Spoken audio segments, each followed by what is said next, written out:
Assalamualaikum warahmatullahi wabarakatuh. Selamat siang para IG lovers, teman-teman semua. Kembali lagi sama kita di sini Instagram Live Puri Cinere. Kali ini kita mengangkat topik yang sering banget jadi masalah, terutama di kala pandemi.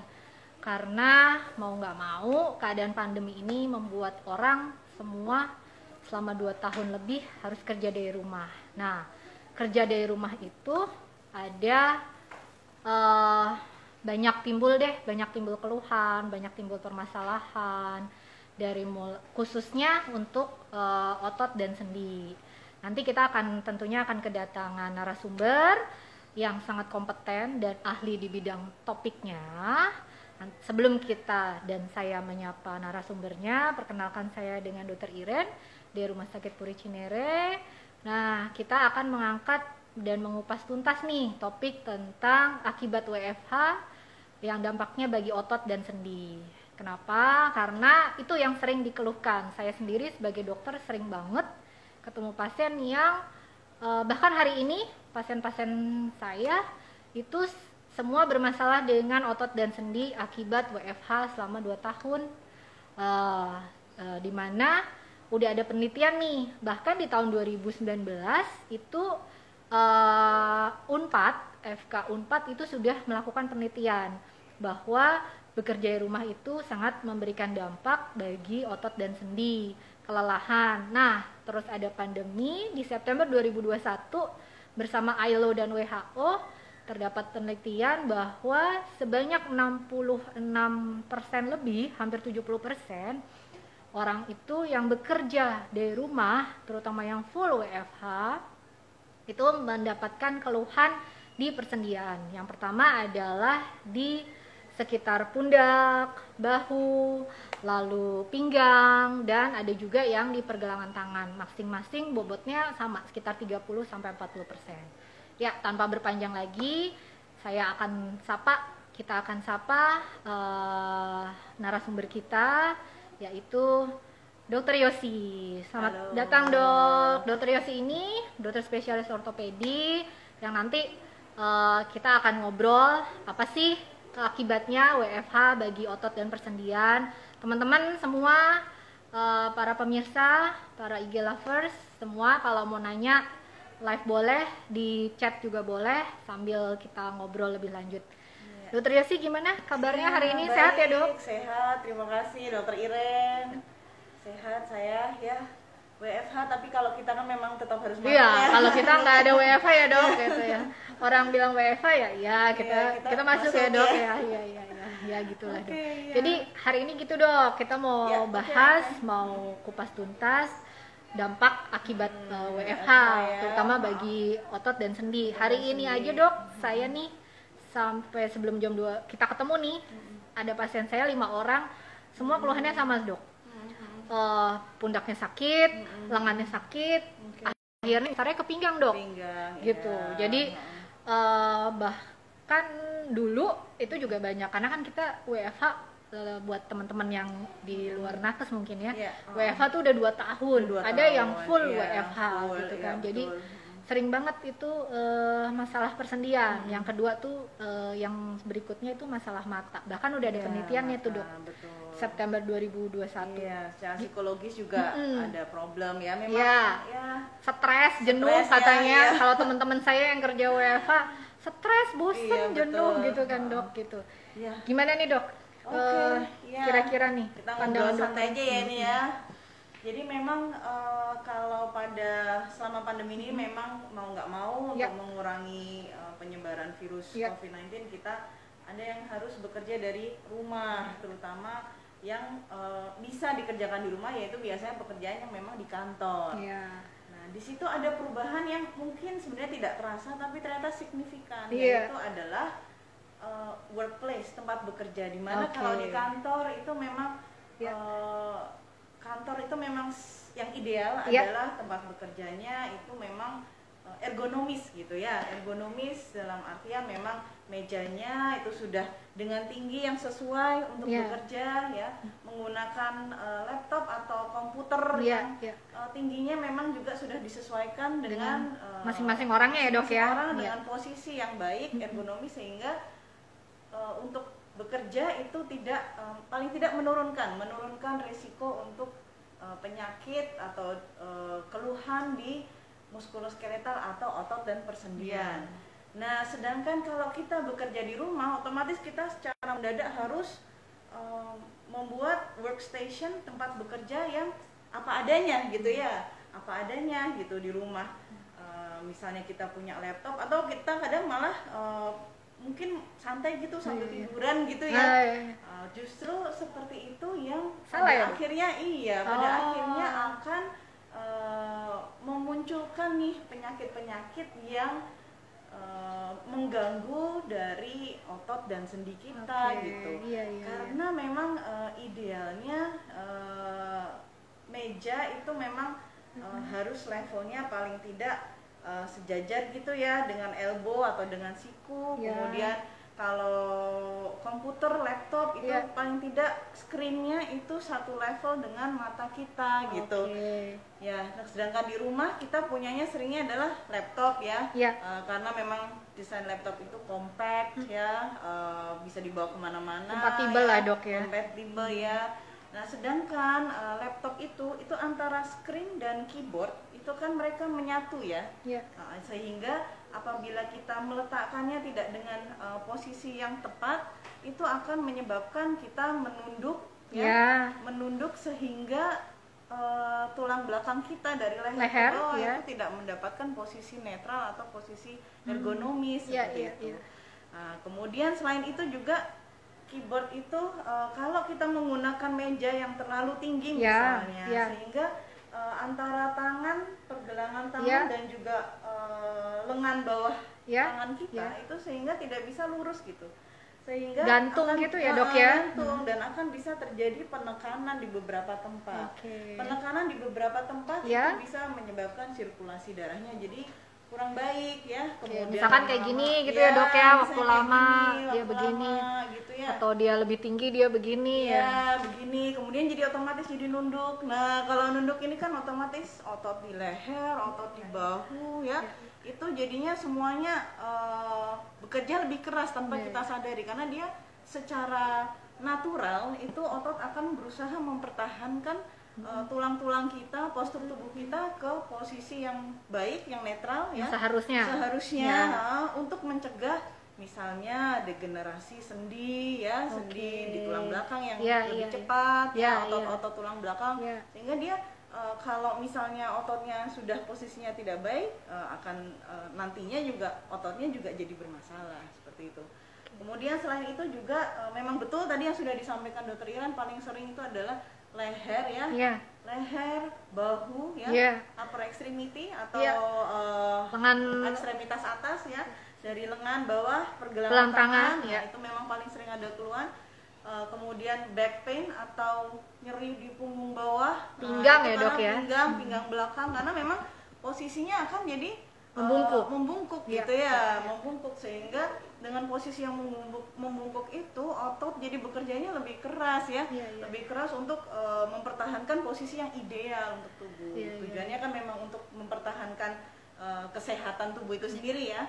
Nah, selain itu juga kadang kalau kursinya terlalu rendah, kursi terlalu rendah, dia melorot gini ya dok, dia melorot gini ya, kemudian kaki jadinya itu paha jadi lebih tertekan karena mempertahankan kaki gitu ya. Karena melorot begini ya dok ya, jadi bebannya lebih jatuh ke bawah ya. Ke bawah, kemudian kaki bawahnya itu dia ke belakang. Nah, itu ada bukan posisi yang anatomis gitu, bukan ergonomis gitu ya. Nah, itu sebaiknya memang kursi itu jangan terlalu pendek dan jangan terlalu tinggi. Kalau menggantung itu pahanya jadi ketekan, sirkulasi darah juga jadi kurang baik, aliran darah baliknya jadi kurang baik gitu ya. Yang bagus adalah posisi di mana paha itu bisa rileks ya, kemudian lutut bisa menekuk dengan baik, dan telapak kaki tuh bisa menapak di lantai dengan santai. Iya okay. gitu. Jadi benar-benar begini ya. Letter L kali ya dok ya. Letter L kali ya dok ya. Ya betul. Letter L sesuai dengan tinggi badan orangnya masing-masing ya. Sehingga sirkulasi lancar, otot juga jadinya nggak cramping ya. Kadang kan kita, kok duduk aja kok kesemutan. Iya. Kita perlu evaluasi nih, apakah duduk kita itu sudah benar gitu ya, apakah tinggi kursinya itu sudah baik ya. Paling seperti itu problem-problemnya ya paling sering ya dok. Kadang kan kita kan kadang-kadang nih ya dok ya, bukan kadang-kadang, sering kali tuh lebih memikirkan yang penting kita nyaman dok, duduknya, yang penting kita nyaman. Padahal sebenarnya kedepannya kita nggak tahu nih ada impact jangka panjangnya gitu. Dan WFH ini kan ya itu tadi ya, karena kita ada pandemi dan betul. Sekarang masih ada, malah ada varian baru lagi gitu kan ya, terus udah mulai rame lagi di Indonesia aja hari ini udah 500-an, jadi kan mulai betul. Mungkin yang tadinya mau hybrid atau mau onsite ke kantor mungkin jadi WFH lagi gitu kan. Nah 2 tahun kan lama ya dok ya. Kembali lagi tadi dokter ngomong posisi ergonomis ya. Oh ya, sebelum lanjut, posisi ergonomis itu posisi yang layak, yang settle, yang appropriate, sesuai antara postur, tinggi badan dan alat kerja kita. Nah kalau menurut saya nih dok, di rumah tuh kan kalau kita terpaksa harus WFH, yang hampir mendekati ideal sebenarnya meja makan ya dok. Ya, jadi sebetulnya meja makan juga sebenarnya macam-macam ya. Iya sih. Ya, saya beberapa literatur memang ada yang menyarankan tergantung kita pegangannya sebenarnya laptop apa juga ya, laptop atau PC ya. Iya. Untuk meja itu seperti yang saya katakan tadi, elbow level. Jadi supaya pada saat kita begini, nah ini kan nggak elbow level nih. Iya. Jadi begini gantung kan. ya. Nah, ini lebih pendek ya. Kan, ininya bisa tetap lurus, shoulder bahunya itu tetap biasa ya, relax ya. Dengan kalau elbow selevel elbow, nah ini bisa lurus. Nah ini friendly untuk muskuloskeletal, jadi ergonomis ya. Jadi ini lurus ya, lurus, ini relax. Kalau begini kan, kalau mau elbow level, shoulder saya jadi naik ya. Nah ini sebaiknya cari yang relax, kemudian elbow level. Nah sehingga antara telapak tangan, pergelangan tangan dan bawah itu lurus. Nah kemudian mungkin pilihan dari komputer ya.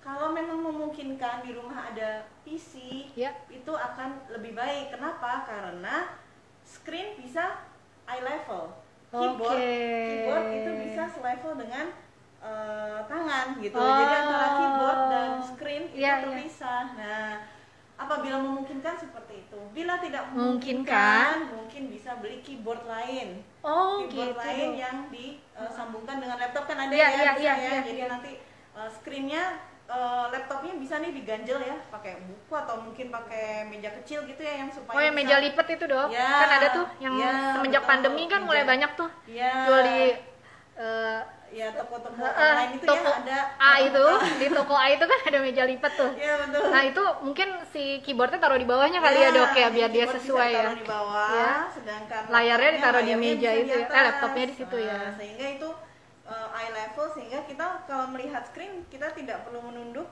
ya. Nggak perlu juga ngedongak gitu ya. Iya gitu. Jadi memang eye level itu bagus untuk spine-nya ya, tulang belakangnya jadi lebih baik, lebih ergonomis ya, otot-ototnya jadi lebih netral position ya, lebih posisinya netral ya. Itu juga baik untuk persendian juga, di sendi mana saja, di spine-nya itu kan juga banyak sendinya.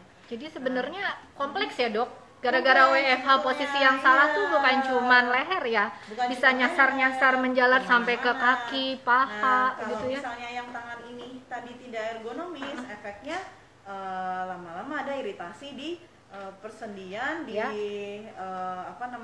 di saraf dan tendon di sekitar pergelangan tangan paling sering. Kita sebutnya carpal tunnel syndrome. Nah, kalau carpal tunnel syndrome dok, sekarang misalkan sama ada bedanya nggak sih dok carpal tunnel syndrome buat awam nih, buat pasien apakah cuma nyeri doang, apakah ada kesemutan, ataukah ada kebal atau baal kebas gitu ya. Kan tadi dokter bilang bisa terjadi penekanan atau iritasi di saraf. Apakah kalau saraf itu dia ada kesemutan atau nyeri aja atau gimana dok? Ada nggak titik kenalnya? Jadi mungkin Oke, sip. Kelihatan? Udah bisa. Iya. Gimana dok? Ya, oke. Nanti abis itu kita jawab pertanyaan yang itu. Oke. Jawab jadi yang kalau carpal tunnel tadi ya, jadi sebelumnya kita ke dasarnya dulu ya, pergelangan tangan. Jadi tangan kita ini ya isinya itu otot, tendon itu urat ya. Kalau orang awam bilangnya urat. Tendon itu seperti otot tapi dia lebih tebel gitu ya, lebih kuat gitu ya.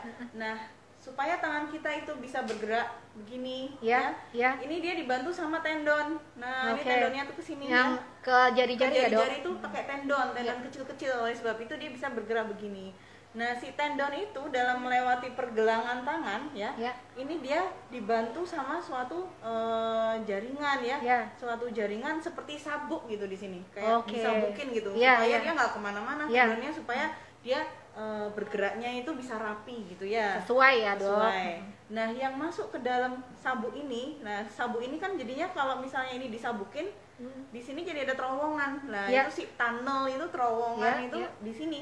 Nah, di dalam terowongan ini tidak hanya tendon yang masuk, tapi juga ada saraf. Nah, si saraf ini itu fungsinya memang dia memberikan sensasi ya di sini dan juga membantu menggerakkan otot-otot di tangan gitu ya.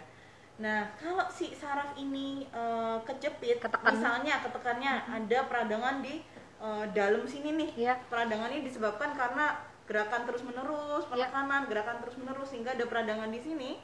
Nah, si saraf ini akan jadinya ngasih tahu kita nih, aku ketekan, makanya ini rasanya aku kasih kesemutan ya di sini gitu. Jadi rasanya di sini ada kesemutan rasanya tebel-tebel. Itu adalah sinyal dari si saraf kalau dia lagi ada problem nih gitu. Nah, itulah carpal tunnel syndrome. Jadi sebenarnya karena saraf yang tertekan. Jadi kalau carpal tunnel syndrome dia ada kesemutan ada kesemutan, ada baal, kadang nyeri. Nah, kalau yang udah stadium berat, ini otot di sini dia bisa mengecil. Jadi lama-lama dia akan mengganggu fungsi tangan juga. Gitu dalam menggenggam. Iya, dok. Kita lanjut ke pertanyaan ya, dok. Ke pertanyaan dari di chat itu adalah bentar, dok. Itu dia. Dok, saya tidak WFH tapi sering kerja pakai komputer ataupun laptop. Terus punggungnya suka sakit, dok. Apa kemungkinannya juga sama? Kayaknya sama kali ya, dok. Mungkin sama. Posisinya dulu kali ya. Kita harus tahu posisinya sehari-hari tuh walaupun nggak WFH, kerjanya pakai laptop sama komputer. Masih suka sakit. Jadi prinsipnya posisi ya, dok ya? Iya, betul. Jadi, posisi ya? Posisi memang. Jadi walaupun di kantor sekalipun dia tidak WFH. Coba deh, karena kan memang tidak semua kantor itu mungkin ada yang masih kurang ya dalam ergonomi. Mungkin dievaluasi lagi posisi pada saat bekerja bagaimana. Walaupun misalnya udah bagus ya mejanya, kalau kitanya sendiri posturnya nggak bisa bagus yang bagus kan memang postur memang dengan posisi tegak, yang tegak ya, jangan bungkuk begini. Nah, bungkuk begini nih kayaknya awalnya enak ya, santai gitu, tapi lama-lama ototnya karena dia bekerja lebih keras, lama-lama akan terjadi nyeri ya. Jadi kompresi di otot-otot tulang belakang itu kan tulangnya kecil-kecil, kotak-kotak banyak ya. Nah, itu dia mempertahankan postur kan dengan otot. Nah, itu memang sebaiknya posturnya kita bantu nih tulang belakang kita dengan postur yang lebih baik. Jadi prinsipnya tetap posisi ya, dok ya, posisinya memang dilihat. Dan intinya kita bukan mencari nyaman ya, dok. Teman-teman kita kalau kerja mau di rumah mau di kantor, kita nggak cari nyaman tapi cari posisi yang tepat. Jadi bukan kalau zaman saya dulu PW, posisi wena, bukan ya, dok ya. Posisi yang sesuai ya, dok ya. Soalnya kan kadang-kadang kalau cari posisi enak entah sembarangan, kalau laptop ya di bungkuk, duduk di bawah, mejanya ini kita duduk bersila, yang ada nanti kesemutan karena ternyata posisi yang salah, bukan cuman karena WFH. Kita WFH ini kan karena pandemi ya. Iya, betul. Ternyata impact-nya tuh banyak ya. Walaupun juga penelitian mengatakan lebih sering di pundak, pinggang, pergelangan tangan, tapi dengan posisi yang tidak sesuai itu ternyata bisa sampai ke paha, lutut, juga, kaki lutut, gitu ya dok iya, ya. ototnya. Oke. Jadi memang selain posisi juga tetap aktivitas itu tetap beberapa rekomendasi memang tetap harus ada aktivitas yang baik gitu. Jadi tidak hanya duduk terus, sebaiknya rekomendasinya apabila memang tidak memungkinkan ya untuk duduk, ya memang paling tidak sambil duduk kita stretching ya. Kalau memungkinkan setiap 20 menit ya, apalagi di rumah nih misal kita belum ada meja yang baik ya, yang selevel, setiap 20 menit coba berdiri, paling tidak jalan keliling rumah. Nah, paling enggak itu bisa dengan berjalan kita juga membantu sirkulasi balik, sirkulasi darah ke ekstremitas kita jadi lebih baik gitu. Baik dok. Ada lagi nih dok yang nanya dok. Dok, adakah penggunaan alat bantu yang disarankan supaya posisi tubuh kita tetap baik, terutama bagi pekerja yang memang pekerjaannya harus menghadapi komputer dok? Iya. Kira-kira gimana nih dok? Rasanya sih tetap dibantu dengan kursi dan meja yang bagus saja ya. Itu aja itu aja tidak mudah sebetulnya mencari, karena kita kan berbeda-beda tinggi ya, kita beda-beda tinggi ya. Saya rasa dengan meja dan kursi yang levelnya tingginya sesuai dengan kita itu sudah cukup sebetulnya. Dan juga dibantu dengan stretching. Tergantung dari keluhannya.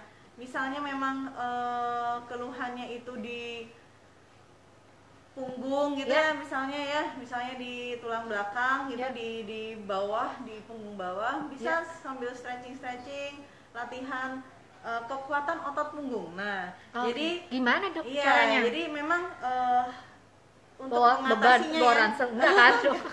Kalau bawa ransel malah pakai bongkok ya, salah ya. Jadi gimana tuh dok latihannya? Iya, sebetulnya exercise itu banyak mengambil andil ya. Jadi walaupun misal ada orang yang dengan penyakit nyeri di tulang belakang, itu memang kebanyakan sih apabila melakukan exercise yang baik ya, resting yang baik, postur yang baik, itu akan baik juga kondisinya ya.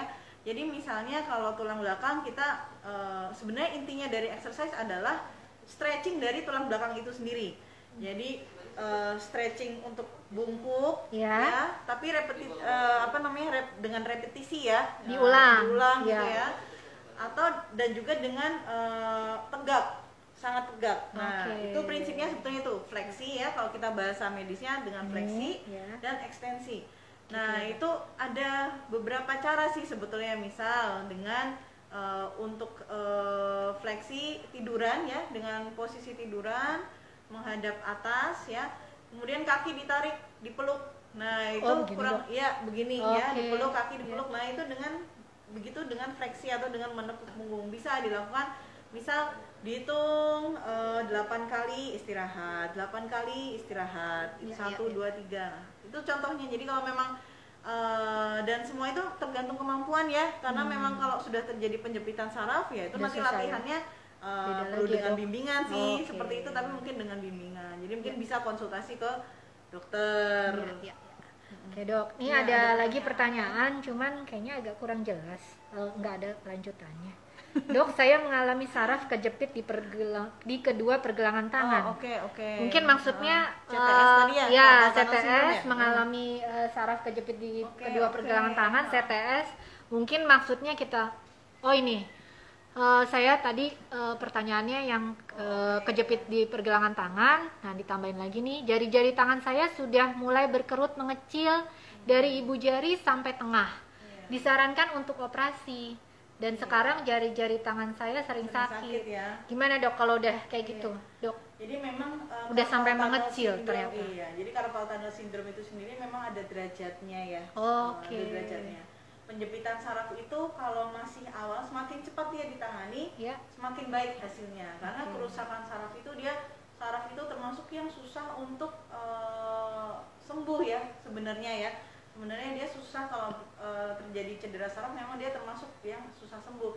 Nah, tapi kalau memang awal itu awal dilakukan intervensi atau pengobatan itu bisa baiknya untuk kembali baik bagus. Nah, sebetulnya kalau dulu awal jadi carpal tunnel syndrome kalau misalnya memang masih seperti sebulan gitu itu bisa dengan cara non operatif tidak operasi. Itu dengan apa? Itu dengan diistirahatkan menggunakan brace atau support support brace itu seperti deker gitu kali ya dok, kalau di lutut deker seperti deker tapi di tangan dan dia lebih ini kaku. Nah, brace itu lebih kaku, kita jadi nggak gampang gerak-gerak. Kalau deker tuh sebenarnya kan masih bisa ya lutut bergerak ya, nah ini nggak bisa gitu. Dan utamanya dipakai kalau malam hari, karena kalau kita tidur seringkali ada gerakan-gerakan yang membuat tidak disadari sehingga memperberat si carpal tunnel ini. Itu yang pertama. Yang kedua, minum obat-obatan untuk mengurangi peradangannya. Nah, itu dapatnya ya dengan konsultasi dengan dokter ya. Itu. Jadi non operatifnya itu dan mengurangi tindakan-tindakan yang gerakan-gerakan yang memicu munculnya si kesemutan itu. Kalau awal-awal seperti itu. Apa aja tuh dok? Sampai dengan tergantung bisa misalnya dia pada saat naik motor, nah berarti jangan naik motor dulu gitu ya. Gampangannya seperti itu. Ngulek, kalau misalnya ibu-ibu, saya juga nih ngulek ya, itu masak jangan ya dok? Masak ya, masak ya dok, food dulu gitu. Maunya ya. Oke, seperti itu. Jadi mengurangi aktivitas karena biasanya itu adalah repetitive motion, jadi gerakan yang repetisi gitu ya, yang terus menerus. Intinya itu ya dok, gerakan di pergelangan tangan yang berulang itu dikurangi. Sampai dengan suntik itu masih masuk non operatif ya. Suntik bisa dilakukan dengan seperti saya, dokter spesialis ortopedi. Nanti dilihat kalau memang nanti kira-kira masih memungkinkan ya, memang nanti dilihat ya kondisi tangannya seperti apa. Biasanya memang kita first line treatment atau obat awalnya adalah dengan suntik ya. Nanti disuntik di area pergelangan tangannya dengan obat yang mengurangi peradangan di situ. Nah, dengan kombinasi dengan obat, brace, activity modification, kemudian suntik, harapannya sih 80% itu bisa membaik.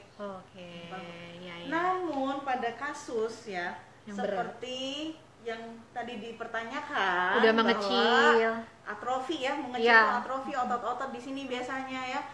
Kemudian gerakan sudah mulai terganggu, mungkin itu sudah sangat lama ya carpal tunnelnya. Memang seperti itu untuk dilakukan suntik biasanya kurang ada efeknya, kurang gitu. Memberi manfaat ya dok? Ya, kurang beri manfaat. Memang kalau sudah seperti itu sarannya adalah operasi.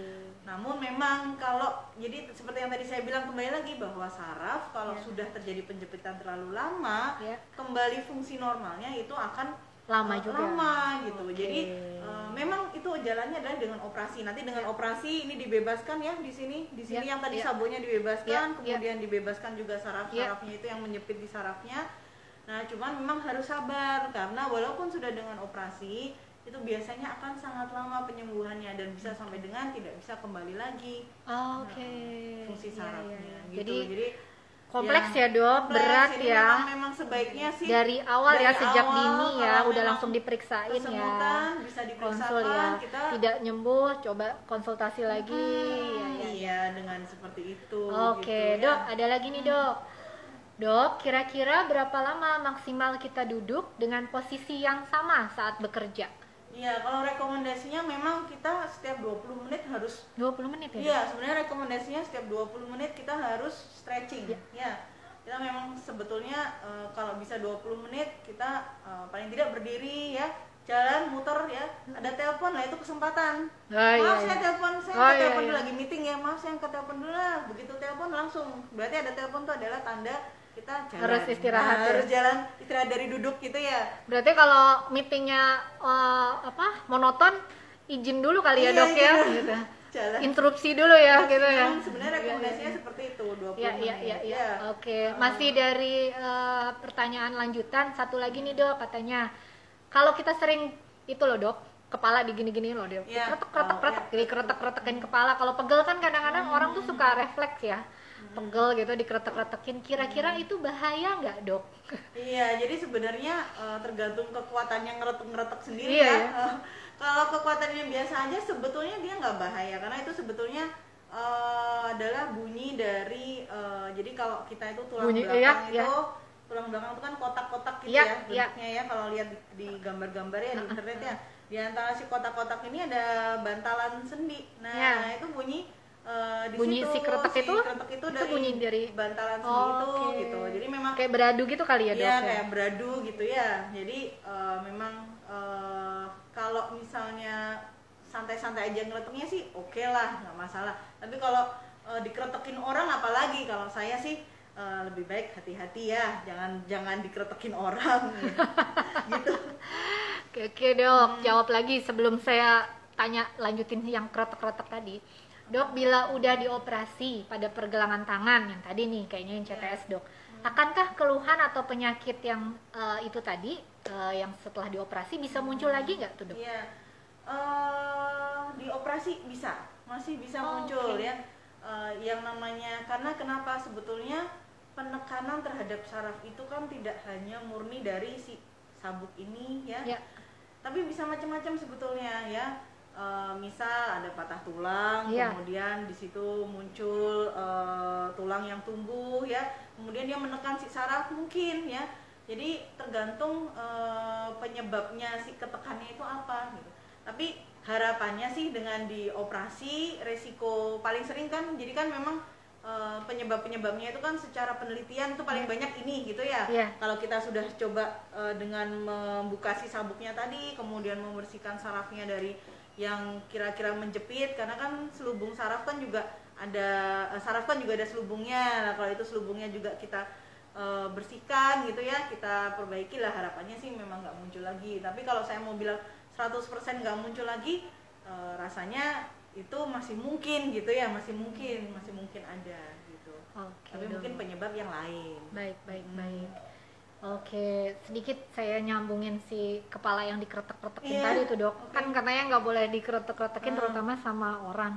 Cuman kan kadang ada alternatif kali ya, Dok ya, terapi alternatif tuh yang mengembalikan posisi tulang dan sendi gitu. Salah satunya nggak tahu lah tekniknya, pokoknya ditekan, diapain gitu, bunyi kretek-kretek gitu. Itu ada resiko bahayanya gitu nggak, Dok? Atau mungkin saraf yang vital ketekan, dia jadi henti nafas, henti jantung, ada nggak, Dok, kira-kira? Ya, semua tindakan itu kan pasti ada resikonya ya.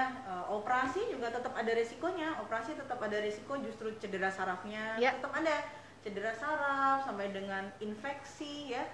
Semua tindakan tuh pasti ada resikonya ya. Kita nyebrang jalan aja udah hati-hati, tetap ada resiko ketabrak ya. Iya, jadi ya resiko untuk cedera sampai dengan cedera saraf ada memang ya, alternatif memang ada ya. Nah, cuman prinsipnya itu kan sebetulnya itu ilmu ya, itu ilmu lain ya, bukan ilmu saya ya. Kalau yang kretek-kretek itu ya, kalau itu memang dia prinsipnya sebetulnya sih ya seperti fisioterapi sih ya sebetulnya ya. Mungkin nanti bisa mengundang dari rehabilitasi medik ya buat menjelaskan lebih lanjut terkait yang seperti itu gitu ya. Tapi kalau bertanya tentang risiko, pasti ada risikonya untuk sampai dengan cedera saraf. Baik. Misalkan dilakukan dengan yang ahli ya, mungkin risikonya lebih rendah.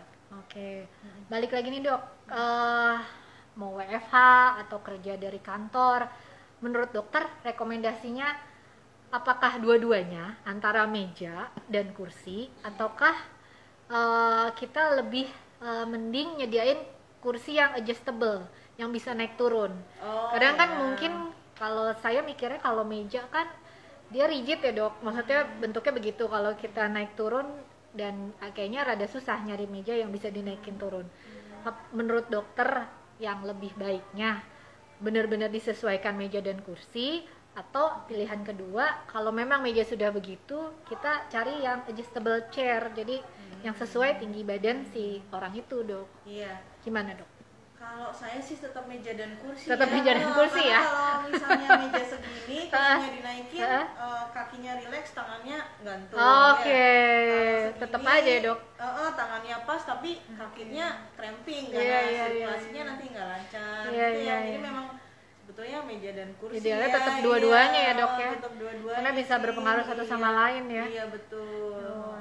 Ternyata ini ya, Dok ya. Mau WFH, mau kerja di balik komputer tuh resikonya banyak banget ya, Dok ya. Selama ini kan yang ketahuan adalah yang sering yaitu tadi sakit pundak, sakit pinggang, pergelangan tangan, ternyata sampai paha, lutut, kaki itu bisa berpengaruh ya, secara keseluruhan ya. Wah, gitu ya. Jadi catatan deh nih buat teman-teman yang memang masih WFH, apalagi sudah disiarkan ada varian baru, mungkin periode WFH-nya akan masih dipanjangin, jadi nggak cuman satu posisi ya yang dipikirin, jadi semua semua alat kerja itu harus diperhatikan ya. Bahkan tadi dokter bilang lebih rekomen PC daripada laptop gitu ya, gitu kan. Secara ergonomis ya. Tapi itu kalau ada loh teman-teman, jangan dipaksain nanti. Wah, dari dokternya nyaraninnya mesti PC gitu, jadi beli PC gitu ya dok ya. Jadi kalau memang terpaksa hanya ada laptop meja yang dimodifikasi, mejanya selevel siku. Jadi kalau selevel siku kita mungkin masih selain leher, kita masih ergonomis ya. Dan kita nunduknya sebisa mungkin kalau sudah 20 menit ini exercise, jalan, paling enggak jalan. Jadi memang kalau memang hanya ada laptop, cari mejanya yang selevel siku gitu. Nyeri-nyeri itu dok, nyeri-nyeri di tulang leher atau yang lain, bisa nggak sih lama-lama, terutama leher ya, kalau misal kita nunduk terus atau kita dongak terus, bisa nggak sih timbul jadi sakit kepala gitu? Bisa kalau ya dok ya? Bisa untuk sakit kepala ya. Karena kadang-kadang tuh suka satu kesatuan gitu. Kalau saya lihat-lihat pasien itu tuh kerjanya banyak WFH nggak, atau kerjanya harus ditipan laptop nggak, jadi kayaknya bukan cuman sendi tuh yang sakit, lama-lama dia jadi sakit kepala juga gitu kan dok. Ya, itu pentingnya juga stretchingnya itu di leher juga perlu stretching, leher dan shoulder ya. Jadi gerakannya misalnya kalau leher ya yang jadi problem utama, bisa dengan mendongakkan dengan full ya, jadi stretching di otot-otot sini ya, hitungan kurang lebih ya 2 kali 8 kali ya, kemudian ke bawah, kemudian ke samping ya. Kan itu bisa dilakukan dengan duduk ya. Jadi kalau leher kan bisa dilakukan dengan duduk. Itu paling nggak stretching leher seperti itu. Ada yang agak nengok, kemudian miring ke atas, ke bawah. Bisa dilakukan stretching seperti itu ya, dengan hitungan 2 kali 8. Kemudian kalau shoulder ada lagi exercise-nya. Gimana tuh dok? Yang sederhana, yang kadang-kadang kita sambil di depan laptop, di situ kita bisa sambil tuh gerakin gitu. Misal kita ke atas, nah itu kan gampang tuh ya, tinggal ke atas, kurang lebih 2 kali 8 kali ya. Kemudian miring. Begini ya dok. Gitu ya. Atau kita gerakan. Nah mungkin nanti bisa kolaborasi sama rehab medik juga ya. Baik. Bener ya. Untuk posisi gerakannya kira-kira yang ini gimana ya? Iya, siap. Ternyata masih ada pertanyaan dok. Dok, kalau pada saat malam hari betis saya terasa sakit kali ya, sakit saat mau tidur. Apakah itu juga bisa akibat dari terlalu lama duduk? Bisa ya. Jadi di betis tuh juga ototnya banyak sekali ya. Di betis tuh ototnya banyak sekali. Kemudian kalau terasa sakit di situ, penyebabnya juga bisa macam-macam. Kalau terlalu duduk itu bisanya begini. Jadi sirkulasi darahnya kurang lancar, sehingga lama-lama si otot ini akan cramping ya. Nah, nanti cramping yang terus-terusan itu kan seperti capek ya ototnya jadinya. Nah, itu nanti mungkin yang dirasakan nyeri di malam hari. Kemudian bisa juga ada penyakit lain. Nah, penyakit lain ini yang kita harus cari tahu. Misal ada peradangan di otot-otot atau tendon yang bawah, misal Achilles tendinitis. Jadi kita itu di pergelangan kaki itu kita punya tendon besar. Mungkin pernah dengar ya Achilles kan? Achilles itu tumit kali ya dok ya? Tumit, dekat mata kaki situ ya? Tapi belakang. Ya, belakang mata kaki ya. Nah, kalau peradangan di atasnya di situ, tumit situ ya, yang lengkung kaki ini ya dok? Kan tumit ya. Nah, di sini karena si tendon Achilles itu besar sekali dan dia nempel ke tumit ya, sama ini bagian belakangnya. Nah, itu kalau ada peradangan di situ bisa juga menyebabkan nyeri-nyeri gitu ya di betis ya. Dan masih banyak kemungkinannya, tergantung umur juga. Kalau misalnya umur nya sudah di atas 50 ya, saya juga ke arah DVT, tapi itu nanti harus pemeriksaannya harus banyak ya, lebih kompleks lagi ya dok ya, nggak sesederhana itu ya dok jadi ya. memang kita perlu pemeriksaan sih kalau misalnya itu sebenarnya itu kan kembali lagi ke yang sakit ya. Kalau yang sakit tuh merasa terganggu, sebaiknya periksa, nanti kita konsultasikan, kita diskusikan kira-kira butuh pemeriksaan apa sih, apakah ronsen, mungkin perlu di ronsen atau perlu MRI atau cek lab, nah seperti itu. Jadi teman-teman jangan abaikan ya dok ya, jangan abaikan bahwa keluhan nyeri otot dan sendi tidak sesimpel itu, apalagi memang kita semua banyak dituntut untuk WFH dalam waktu yang lama, 2 tahun, kadang-kadang yang namanya WFH itu menurut teman-teman yang WFH dok itu malah jam kerjanya jadi memanjang, karena ibaratnya setiap saat, setiap waktu bisa meeting, bisa online gitu kan, jadi itu justru membuat fatigue ya, lelah ya, baik pasiennya maupun otot dan sendinya ya. Jadi silahkan, jadi jangan tunda-tunda, jangan didiemin aja. Kalau udah sakit, udah nggak nyaman, berarti badan udah ngasih alarm ya dok ya, udah ngasih alarm, udah ngasih tanda ya, wah saya harus dicek nih gitu ya. Jadi jangan dibiarkan terlalu lama ya, karena ternyata bisa kemana-mana teman-teman, bisa kemana-mana guys. Jadi nggak cuma leher doang gitu, pundak doang, bahu doang, ternyata bisa menjalar tuh yang namanya dari leher, pundak, bahu, lengan, pergelangan, lengan bawah, bahkan sampai ke pinggang, paha, gitu, betis, semua ya dok.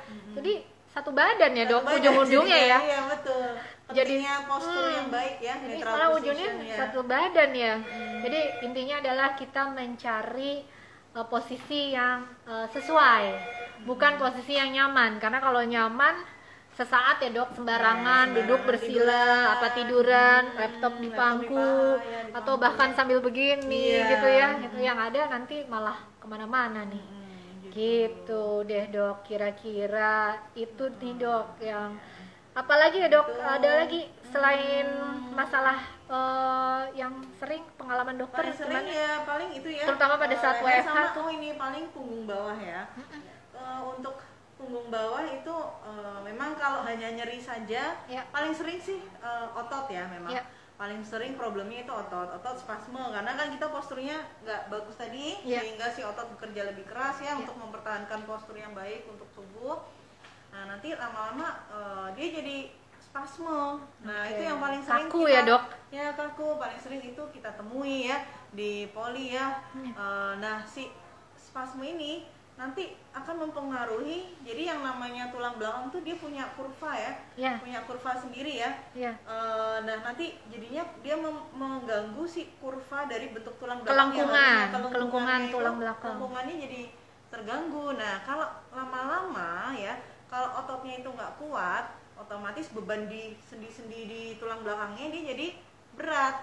Nah kalau dia itu kerja sendinya juga berat, lama-lama bantalan sendi yang mempertahankan postur dan kelengkungan tulang belakang itu lama-lama juga jadi rusak juga. Ketekan lama-lama, ketekan, kedempet gitu ya dok? Kedempet, dia rusak, akhirnya ada penekanan di saraf. Nah, kalau sudah mulai ada penekanan di saraf, nah itu penting sekali untuk datang ke rumah sakit dan dikontrolkan. Tanda-tandanya itu misalnya ada rasa kesemutan ya, kesemutan yang menjalar paling sering ya, kesemutan yang menjalar itu bisa dari punggung ya ke paha ya, dari rasanya kok tiba-tiba ada rasa kesemutan ya ke daerah pantat ya, atau ke paha atau ke kaki bawah.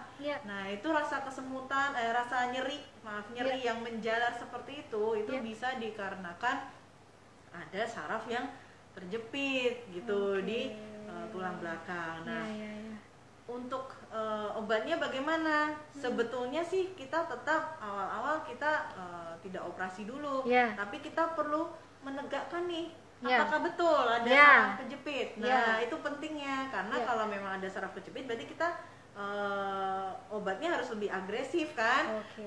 lebih agresif. Nah nanti obat pemeriksaannya apa sih? Jadi nanti kemungkinan kalau datang nih ya, saya ada kesemutan nih, nanti kan tetap diperiksa dulu kesemutannya atau nyeri menjalarnya ke mana ya. Nah itu nanti kita akan ronsen biasanya ya. Sederhana ronsen dulu ya dok ya. Nanti ronsen ya. Kemudian kalau memang dari ronsen itu curiga ada sesuatu yang mengarah ke saraf kejepit ya, memang kita kalau ronsen itu kita hanya bisa lihat tulang, tapi kita bisa lihat kelengkungannya dan mungkin jarak antar tulang belakangnya ya. Kalau memang jarak antar tulang belakangnya itu jadi mendekat lah, kemungkinan sarafnya ada yang kejepit. Nah nanti dan kita lihat dari keluhannya, kalau memang keluhannya terasa sangat sering, alangkah baiknya kalau diperiksa lanjutan seperti MRI. Nah kalau dari MRI biasanya kita bisa lihat dengan lebih jelas apakah ada bantalan sendi yang menjepit si saraf dari tulang belakang yang keluar dari saraf belakang gitu ya. Paling seperti itu. Nah kalau obatnya apa? Obatnya sih tetap biasanya kita obat minum dulu ya, obat minum dulu, kemudian latihan menguatkan otot-otot punggung. Nah back strengthening exercise itu penting ya. Kemudian kalau memang keluhannya membaik, oke, bagus. Tapi kalau ternyata keluhannya nggak membaik, lah nanti baru kita pikirkan terapi lain, bisa dengan suntik karena ilmu tulang belakang itu memang sangat cepat berkembang ya, dan dia sangat cepat berkembang. Bisa dengan suntik dulu ya, suntik dengan harapannya dengan suntik dia bisa mengurangi peradangan di situ dan kemudian mengurangi nyerinya. Kemudian setelah itu juga bisa sampai dengan operasi. Operasinya juga macam-macam operasinya sekarang ya. Jadi memang itu semua tergantung dari keluhannya sama derajatnya kali ya, keparahannya ya. Keparahannya seperti apa, mengganggu seperti apa gitu ya. Karena yang namanya penyakit tulang dan otot itu separah apapun, gambaran ronsennya, MRI-nya ya. Kalau pasiennya nggak mengeluh, saya nggak akan menganjurkan operasi gitu ya. Semua tergantung dari pasien. Tapi kalau udah ada tanda-tanda nih ya, kok nyerinya nih tambah berat ya. Yang lebih berat lagi adalah udah mulai ada penurunan kekuatan otot.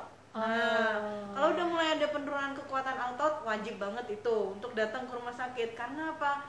Karena dampaknya memang nanti mengganggu fungsi otot itu sendiri. Malah susah gerak ya dok ya. Jadi nggak bisa, nanti jadi jalannya jadi kurang terganggu ya aktivitasnya. Betul. Jadi itulah kalau awal datangnya masih awal, kita masih bisa usahakan tidak sampai dengan operasi. Tapi kalau sudah cukup berat, ya memang nanti arah pilihan obatnya itu jadi lebih, tindakannya jadi lebih sedikit dan arahnya ke operasi gitu. Nah dokter, kayaknya kan sejam nggak cukup nih ya ngobrolinnya ya. Ternyata udah lewat nih ya. Dokter tuh prakteknya hari apa nih dok? Teman-teman ada yang nanyain. Kalau mau konsultasi lebih lanjut, nggak cuman nyeri otot dan sendi karena WFH, mungkin nyeri-nyeri yang berhubungan dengan pertulangan dokter kan ya, tulang dan sendi atau kesemutan lanjutan yang tadi kan mungkin ada mau dicurhatin lebih banyak, mau konsultasi lebih banyak, dokter prakteknya hari apa nih biar teman-teman semua pada tahu nih dokter ada di Rumah Sakit Puri Cinere tentu saja. Hari apa aja dok? Saya di hari Selasa, Kamis, Sabtu jam 1 siang sampai jam 4 sore. Sama ya dok, Selasa, Kamis, Sabtu jam 1 siang sampai jam 4 sore. Oke, baik teman-teman. Sebelum kita tutup, tadi Dokter Yosi udah panjang lebar, udah banyak teman-teman juga yang nanya, saya pun juga udah nanya. Jadi jangan sepelekan, kembali lagi jangan sepelekan keluhan atau rasa nyeri yang dirasakan pada otot dan sendi. Apalagi selama 2 tahun ini banyak dari kita semua yang mengalami full WFH bekerja dari rumah. Jadi di saat sudah ada nyeri di bagian manapun, terutama tadi yang sudah disebutkan tempat-tempat yang sering nyeri karena WFH dengan posisi yang salah, itu segera konsultasikan ke dokter. Karena kalau dibiarkan terlalu lama, ya tadi Dokter Yosi bilang udah kesemutan, udah baang, atrofi atau pengecilan, itu kembali membaik itu sangat sulit, hanya bisa berkurang ya dok ya. Kalau kembali seperti normal rasanya nggak mungkin ya dok ya. Karena kalau udah terjadi kegangguan, kerusakan saraf itu bersifat irreversible atau tidak bisa kembali atau permanen. Jadi jangan sampai kita semua mengalami hal yang itu hanya karena kita salah posisi. Dan sekali lagi, kita dalam bekerja mencari posisi duduk, meja, kursi adalah yang sesuai, bukan yang nyaman ya dok ya. Kalau yang nyaman nanti ujung-ujungnya sakit jangka panjang ya dok. Oke. Kira-kira itu yang bisa kami sampaikan hari ini. Cukup sekian dari kami, dari saya dan Dr. Yosi. Kita undur diri. Untuk saran, masukan, dan kritik bisa disampaikan melalui Instagram atau DM. Untuk selanjutnya kita akan bawakan tentu saja nanti topik-topik yang lebih menarik.